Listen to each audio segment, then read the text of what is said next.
நம்முடைய வாழ்க்கையில் அனுதினம் நாம் முதலீடு பண்ணப்படுகிறோம்.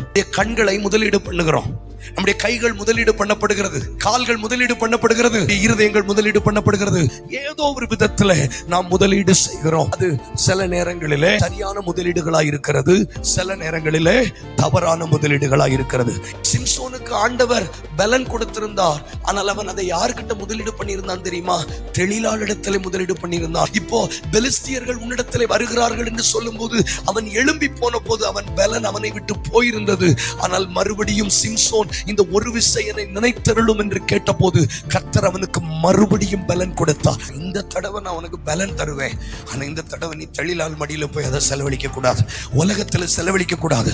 ஒரு பெலிஸ்தியர்களுக்குள்ள ஒரு பலத்த சங்காரத்தை உண்டாக்கணும். ஏசப்பா எனக்கு மறுபடியும் என் நேரத்தை என் கொம்புக்குள்ள திரும்ப தந்தீங்கன்னா, ராத்திரியில விழிக்கக்கூடிய கிருபை எனக்கு தருவீங்கன்னா நான் உங்களுக்காக நான் வாழ்வேன்.